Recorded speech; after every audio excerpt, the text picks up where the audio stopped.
વિદ્યાર્થી મિત્રો, પ્રકરણ 8 ડી અને એફ વિભાગના તત્વો જેના લેક્ચર નંબર 5 ની અંદર આપણે ચર્ચા કરીશું ચુંબકીય ગુણધર્મો વિશે ચર્ચા કરી લીધા બાદ હવે એની બીજી ખાસિયત જે હતી ડી અને એફ વિભાગના તત્વોની અંદર જેની અંદર રંગીન આયનોનું નિર્માણ એટલે કે જે ડી વિભાગના અને એફ વિભાગના તત્વો હશે એની અંદર જે અને એમાં પણ હાલ ખાસ જે ડી વિભાગના તત્વોની વાત કરી તો રંગીન સંયોજનો બનાવતા હતા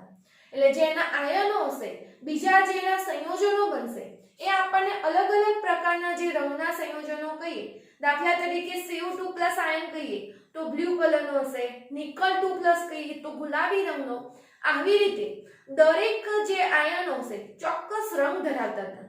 તો આવા રંગીન આયનોનું નિર્માણ શા કારણે થતું હતું એના વિશેની ચર્ચા ટોપિકમાં આપણે કરવાની છે આની અંદરથી ખાસ કહીએ તો MCQ માં કોઈ જે આયન આપેલું હોય એના રંગ રૂપે કઈ રીતે આપણને પ્રશ્ન પૂછી શકાય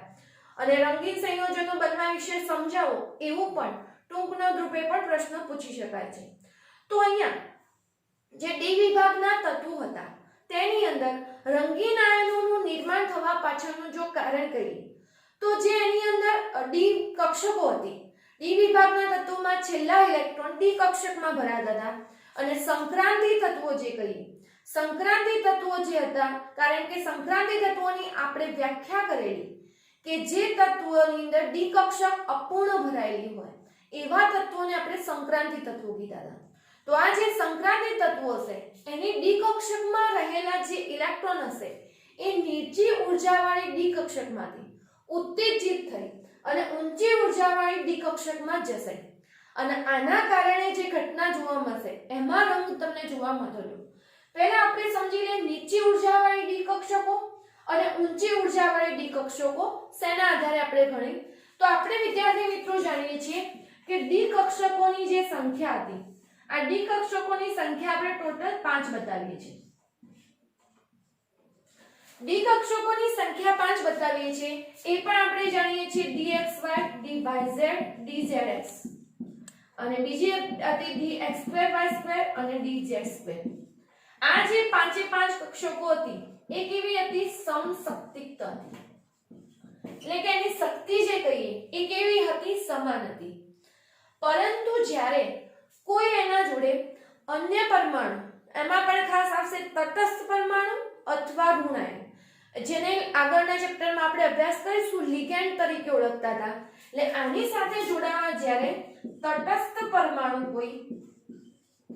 કો તો અણુ H2O NH3 કો તો કહીએ ઋણ આયન અને જેને સંયુક્ત રીતે ઓળખવામાં આવે છે લિગેન્ડ આવા જે સંક્રાંતિ તત્વો હતા જેની અંદર છેલ્લા ઇલેક્ટ્રોન ડી કક્ષકમાં ભરાતા હતા અને આ ડી કક્ષકો 5 કક્ષકો આપણે દર્શાવીએ છીએ એ સમાન શક્તિ ધરાવતી હતી સમાન શક્તિ ધરાવતી હતી એટલે આવી કક્ષકોને આપણે કહેતા હતા સમશક્તિક કક્ષકો પરંતુ જ્યારે આના સાથે જોડાવા માટે તટસ્થ પરમાણુ કે ઋણ આયન આવશે એટલે કે જેને આપણે કહીએ લિગેન્ડ આવશે ત્યારે આ 5 કક્ષકો જે હતી સમાન શક્તિ ધરાવતી રહેતી નથી એની અંદરથી આ જે અક્ષોના વચ્ચે ગોઠવાયેલી કક્ષકો હતી એ નીચી ઉર્જાવાળી બને છે અને આ જે કહીએ એ વધુ ઉર્જાવાળી બને છે એટલે કે જો આપણે એને બતાવીએ તો આ 3 ડી કક્ષકો આ રીતે નીચી ઉર્જા ધરાવતી અને આ 2 કક્ષકો એટલે ટોટલ dxy dyz dzx કહીએ dx2y2 અને dz2 અને આ તરફ જઈએ એમ ઉર્જા શું છે વધતી હશે એટલે હવે આની અંદર જે 5 કક્ષકો સમાન શક્તિ ધરાવતી હતી એની અંદરથી આ રીતે નીચી ઉર્જા ધરાવતી અને અહીંયા કહીએ ઊંચી ઉર્જા ધરાવતી ડી કક્ષકો મળશે હવે જ્યારે નીચી ઉર્જા ધરાવતી કક્ષકમાં અહીંયા ઇલેક્ટ્રોન રહેલો હોય કારણ કે ઇલેક્ટ્રોનને આપણે ઊભા તીરની નિશાની વડે દર્શાવીએ છીએ તો અહીંયા નીચા શક્તિ સ્તરમાં નીચી ઉર્જા ધરાવતી કક્ષકમાં જે ઇલેક્ટ્રોન રહેલો છે આ ઇલેક્ટ્રોન ચોક્કસ ઉર્જાનું શોષણ કરે અને નીચા શક્તિ સ્તરમાંથી ઊંચા શક્તિ સ્તરમાં જશે એટલે કે એની ભૂમિ અવસ્થામાંથી અહીંયા કહીએ તો ઉત્તેજિત અવસ્થામાં જશે હવે અહીંયા નીચા શક્તિ સ્તરમાંથી ઊંચા શક્તિ સ્તરમાં ઇલેક્ટ્રોન જાય ત્યારે ચોક્કસ એને અનુરૂપ તરંગ લંબાઈનું આપણે આગળ પરમાણુય બંધારણમાં એમાં પણ અભ્યાસ કરીને આવ્યા છે h ન્યુ જેટલી ઊર્જાનું શોષણ કરશે. તો અહીંયા ઇલેક્ટ્રોન જે હતો આ જે રંગીન સ્વભાવ જોવા પાછળનું કારણ હતું એ કે ઇલેક્ટ્રોન જે છે નીચી ઊર્જાવાળી ડી કક્ષકમાંથી ઊંચી ઊર્જાવાળી ડી કક્ષકમાં અહીંયાથી અહીંયા જશે. પણ આ નીચી ઊર્જાવાળી ડી કક્ષકમાંથી ઊંચી ઊર્જા ધરાવતી ડી કક્ષકમાં ઇલેક્ટ્રોન જશે ત્યારે ઉત્તેજિત ઊર્જા જે એની હશે મતલબ કે અહીંયાથી અહીંયા જશે ત્યારે જે એની ઊર્જા હશે એ અવશોષિત પ્રકાશને અનુરૂપ એટલે જે અહીંયા પ્રકાશ ચોક્કસ કારણ કે એમનેમ તો કોઈ ઇલેક્ટ્રોન જશે નહીં પણ ચોક્કસ આપણે પ્રકાશ રૂપે કેવી રીતે ઊર્જા પાડી હશે. તો આ જે ઉત્તેજિત ઊર્જા હતી ઉત્તેજિત થવા માટે જે ઊર્જા એને મળી તો ઉત્તેજિત ઊર્જા હતી એ અવશોષિત પ્રકાશને અનુરૂપ એટલે જે પ્રકાશનું શોષણ કર્યું હશે એને અનુરૂપ હશે. અને આ જે અવશોષિત પ્રકાશ હતો એ આપણને દ્રશ્યમાન ક્ષેત્રમાં મળતું જે આપણે અલગ અલગ વર્ણપટ જે હતો એના ભાગ પાડીએ છીએ એની અંદરનો જે દ્રશ્ય ક્ષેત્ર છે એની અંદર આ જે અવશોષિત પ્રકાશ આપણને પ્રાપ્ત થતો હતો અને એના કારણે જે અવલોકિત રંગ આપણે જે નિહાળી શકીએ છીએ તે રંગ અવશોષિત પ્રકાશના પૂરક રંગને આપણે ધોરણ 10 ના પૂરક રંગને બધા વિશે ભણીને આવ્યા છીએ. તો જે અવશોષિત પ્રકાશનો પૂરક રંગ હોય એ તમને દેખાશે. આના કારણે આપણે આવા જે આયનો છે ચોક્કસ સંયોજનોની અંદર આપણને શેના રૂપે રંગીન સંયોજનોના રૂપે એટલે કેમ દેખવા મળે એના પાછળનું કારણ કે એમાં જે ઇલેક્ટ્રોન હશે ઉત્તેજિત થઈ નીચા શક્તિ સ્તરમાંથી ઊંચા શક્તિ સ્તરમાં જશે ચોક્કસ આવૃત્તિ ધરાવતા પ્રકાશનું શોષણ કરશે અને જે આવૃત્તિ ધરાવતા પ્રકાશનું શોષણ કરે છે જે અવશોષિત પ્રકાશ કહેવાશે એ જે આપણને દ્રશ્યમાન ક્ષેત્રમાં પ્રાપ્ત થતો હતો અને જેના કારણે જે અવલોકિત રંગ હતો જે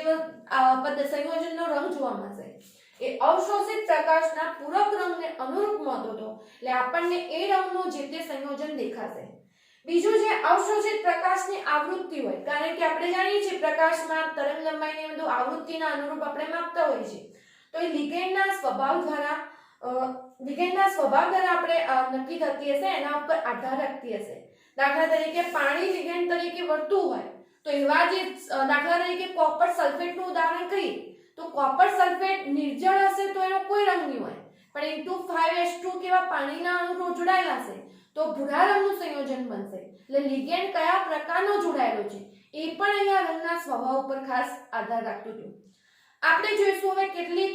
સંયોજનો જે આપેલા છે ડી કક્ષકો જેની અંદર ઇલેક્ટ્રોન ભરાશે અને એના કારણે જે સંયોજનોના રંગ જોવા મળતા હતા તેના વિશે જોઈએ કેટલાક ઉદાહરણો જે આપણને કોષ્ટક રૂપે આપેલું છે.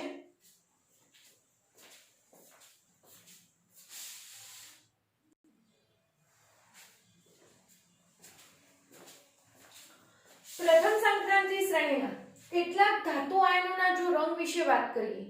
તો અલગ અલગ ઓક્સિડેશન અવસ્થામાં આપણે પ્રથમ સંક્રાંતિ શ્રેણીના તત્વો કહીએ જે સ્કેન્ડિયમ થી ઝેડેન સુધીના બતાવતા હતા તેના રંગોની વિશેની ચર્ચા કરીએ તો દાખલા તરીકે આપણે સ્કેન્ડિયમ 3+ આયન લઈએ છીએ. સ્કેન્ડિયમ 3+ આયન લઈએ મતલબ કે એની જે ડી કક્ષકની ઇલેક્ટ્રોન રચના હશે 3d0 આવશે કારણ સ્કેન્ડિયમ એટલે પરમાણુ ક્રમાંક 21 અને 21 એટલે આપણે ફોરેસના બે ઇલેક્ટ્રોન આપણે આ રીતે બતાવતા હોઈએ છીએ સ્કેન્ડિયમની ઇલેક્ટ્રોન રચના આર્ગોન 3d1 અને ફોરેસ 2 અને સ્કેન્ડિયમ 3+ આયન લઈએ છીએ આનો મતલબ થશે 3 ઇલેક્ટ્રોન દૂર થશે 3 ઇલેક્ટ્રોન બે ફોરેસમાંથી એક 3d માંથી એટલે 3d માં આપણે કહીએ તો એક પણ ઇલેક્ટ્રોન નથી એટલે 3d0 જો ડી કક્ષકમાં ઇલેક્ટ્રોન હશે જ નહીં તો અવશોષિત પ્રકાશ તમારે જે આપણે નીચા શક્તિ સ્તરમાંથી ઊંચા શક્તિ સ્તરમાં જાય છે એ પ્રકારની કોઈ ઘટના બનશે નહીં તો એના કારણે અહીંયા જો કહીએ તો કેવો રંગ જોવા મળશે રંગવિહીન. એ જ રીતે ટિટેનિયમ 4+ ટિટેનિયમ 4+ એટલે 22 પરમાણુ ક્રમાંક 3d2 4s2 હોય અને ચારે ચાર ઇલેક્ટ્રોન દૂર થાય તો અહીંયા ઇલેક્ટ્રોન રચના મળશે 3d0 અને 3d0 એટલે પણ અહીંયા કહીએ તો આપણને કેવો રંગ મળશે રંગવિહીન કારણ કે ડી કક્ષકમાં એક પણ ઇલેક્ટ્રોન નથી 3d0 પ્રકારની પ્રણાલી છે તો 3d0 એટલે આ બંને આયનો કેવા મળતા હતા રંગવિહીન. પરંતુ જો ટિટેનિયમ 3+ હોય તો ઇલેક્ટ્રોન રચના કેવી હોય આર્ગોન 3d2 4s2 આ આપણે લખી ટિટેનિયમની ઇલેક્ટ્રોન રચના. ટિટેનિયમ 3+ મતલબ કે બે ઇલેક્ટ્રોન અહીંયાથી દૂર થાય એક ઇલેક્ટ્રોન અહીંયાથી તો 3d1 એક ઇલેક્ટ્રોન બાકી વધતો હતો અને આ રીતે ટિટેનિયમ +3 માં એક ઇલેક્ટ્રોન જો બાકી વધશે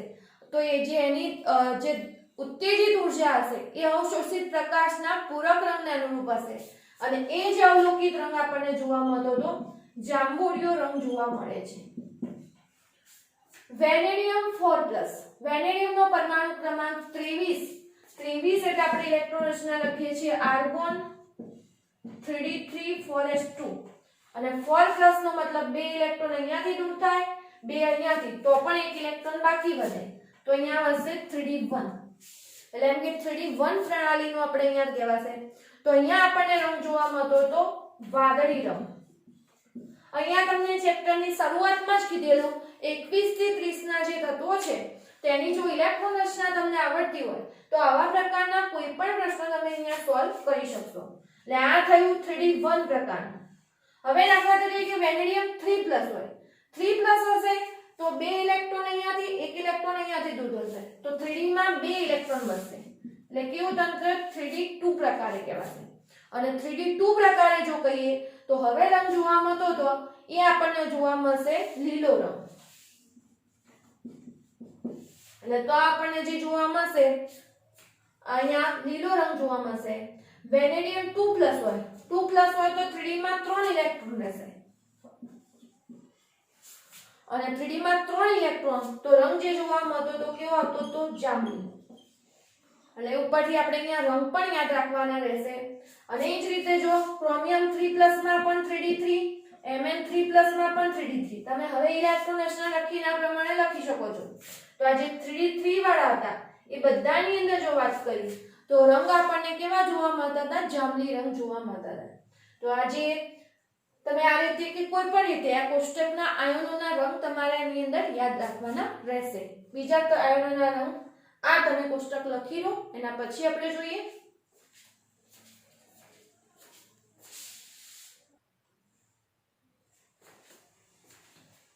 અહીંયા તમે ખાસ ચેક કરશો તો Mn3+ હશે તે 3d4 પ્રકારનું ધરાવતું છે અને એની અંદર સુધારો કરજો Mn3+ હશે 3d4 પ્રકારે, પરંતુ બાકી વસ્તુ એની અંદર સેમ જ રહેશે જે ઇલેક્ટ્રોન રચનાના આધારે તમે નક્કી કરી શકશો.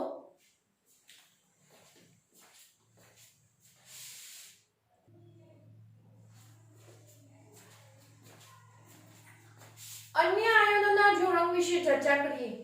તો જે Cr2+ હશે ક્રોમિયમની અંદર, ક્રોમિયમનો આપણે કહીએ તો પરમાણુ ક્રમાંક 24 3d5 અને 4s1 ઇલેક્ટ્રોન રચના હતી, તો 4s માંથી એક ઇલેક્ટ્રોન દૂર થાય અને 3d માંથી તો 4 વધતા તો 3d4 વાદળી રંગનું સંયોજન હશે. એ જ રીતે Mn2+ 4s ના બે ઇલેક્ટ્રોન દૂર થાય તો મેંગેનીઝ 25 નંબર 3d5 પ્રકારની રચના, તો એની અંદર ગુલાબી રંગ જોવા મળતો હતો. Fe3+ જેમાં પણ 26 એટલે ટોટલ 4s ના બે અને એક 3d નો ઇલેક્ટ્રોન દૂર થશે તો 3d5 પીળા રંગનું સંયોજન જોવા મળતું હતું. Fe2+ 3d6 કહેવાશે એમાં, કેમ કે 2+ એટલે Fe નો પરમાણુ ક્રમાંક 26 હતો. એની ઇલેક્ટ્રોન રચના કહીએ તો 3d6 4s2, 4s ના બે ઇલેક્ટ્રોન દૂર થાય તો 3d6 લીલા રંગનો રંગ જોવા મળશે. કોબાલ્ટ માટે કોબાલ્ટ 3+ અને કોબાલ્ટ 2+, કોબાલ્ટ 3+ હોય તો 3d6 પ્રણાલી અને કોબાલ્ટ 2+ હોય તો 3d7 પ્રણાલી. કોબાલ્ટ 3+ નો વાદળી રંગ, કોબાલ્ટ 2+ નો ગુલાબી રંગ જોવા મળતો હતો. એ જ રીતે 3d8 નિકલ 2+, કારણ કે નીચે જતા +2 ઓક્સિડેશન અવસ્થાની સ્થાયીતા વધતી હતી એટલે અહીંયા નિકલ, કોપર અને Zn માં વિવિધ ઓક્સિડેશન અવસ્થા ના જોવા મળતા +2 ઓક્સિડેશન અવસ્થા વધુ જોવા મળતી હતી. નિકલની જો વાત કરીએ તો 28 પરમાણુ ક્રમાંક 3d8 4s2 ઇલેક્ટ્રોન રચના હતી, તો અહીંયા નિકલની અંદર આર્ગોન બધામાં નિષ્ક્રિય વાયુ તો કોમન રહેશે 3d8 4s2, આની અંદર કહીએ તો 3d10 4s1 લખતા અને આની અંદર આપણે 3d10 4s2 લખતા. હવે જો નિકલ 2+ હોય તો ઇલેક્ટ્રોન રચના બાકી વધી 3d8 લીલા રંગનું સંયોજન, Cu2+ હોય તો 4s માંથી એક અને 3d માંથી એક ઇલેક્ટ્રોન, Cu2+ વાદળી રંગનું સંયોજન. અને એ જ રીતે 3d10 માં 4s2 બે ઇલેક્ટ્રોન, 3d10 તો રંગવિહીન. અહીંયા ખાસ ધ્યાનમાં રાખજો વિદ્યાર્થી મિત્રો, Zn2+ રંગવિહીન જોવા પાછળનું કારણ અહીંયા ડી કક્ષક હશે 3d10 પૂર્ણ ભરાયેલી છે અને પૂર્ણ ભરાયેલી છે તો ઇલેક્ટ્રોન ઉત્તેજિત થઈ નીચી શક્તિ સ્તરમાંથી ઊંચા શક્તિ સ્તરમાં જઈ શકશે નહીં. એટલે અહીંયા ખાસ ધ્યાનમાં રાખવાનું, ડી કક્ષક સંપૂર્ણ ખાલી હોય તો પણ રંગ જોવા નહીં મળે, ડી કક્ષક પૂર્ણ ભરાયેલી હશે તો પણ કોઈ રંગ જોવા નહીં મળે. એટલે જે Zn2+ સંયોજન હતું રંગવિહીન હતું. અને આપણે વ્યાખ્યા બી યાદ કરીએ સંક્રાંતિ તત્વોની. ડી કક્ષક ખાલી હોય કે પૂર્ણ ભરાયેલી હોય તો એને સંક્રાંતિ તત્વ ગણવામાં આવતું નથી. અર્ધપૂર્ણ જે આપણે કહીએ અપૂર્ણ ભરાયેલી હોય તો એને સંક્રાંતિ તત્વ ગણવામાં આવે છે. તો આ કોષ્ટકમાં જે આયનોના રંગ આપેલા છે કોઈ પણ તમે શોર્ટ સૂત્ર કે એ રીતે બનાવી સીધી રીતે યાદ રહેતું એ રીતે તમને MCQ ની અંદર આયનોના રંગ વિશેનો પ્રશ્ન પૂછાઈ શકે તો એ રીતે વ્યવસ્થિત પ્રશ્નનો જવાબ તમારે તૈયાર કરવો.